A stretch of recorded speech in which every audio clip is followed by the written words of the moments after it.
WT investigating a Cincinnati teenager in and out of juvenile court since he was 13 years old.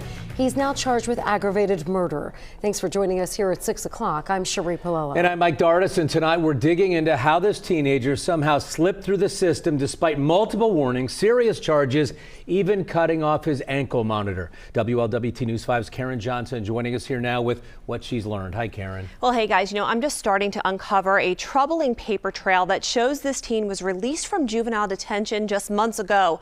Despite repeated offenses and warnings, he posed a danger to the community.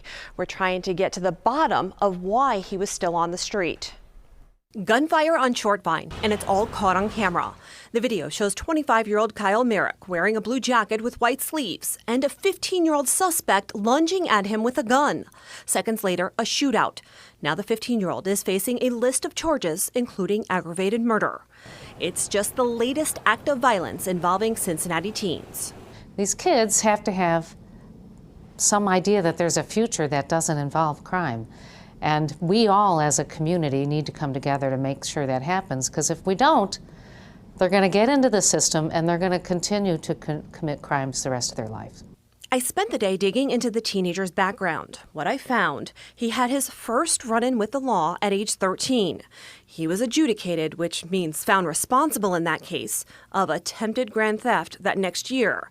He was placed on probation after a possible stay at the Ohio Department of Youth Services was suspended as long as he followed court orders until he turned 21.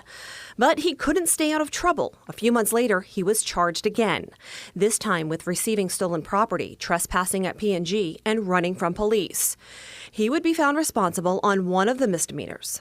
Despite being on probation from the previous 2023 offense, a spokeswoman for the Hamilton County Juvenile Court tells me the teen would only be sent back to lockup if he was found responsible on a felony. Fast forward to November of last year and a case that's still pending.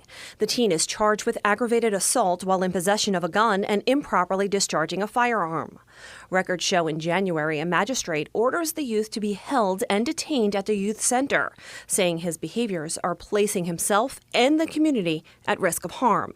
10 days later, he was released and placed on GPS monitoring. We are still working to learn why the judge allowed that release.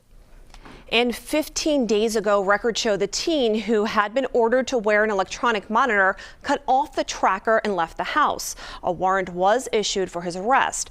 Less than 2 weeks later, he's charged with murder in the shooting on Short Vine. Back to you guys. All right.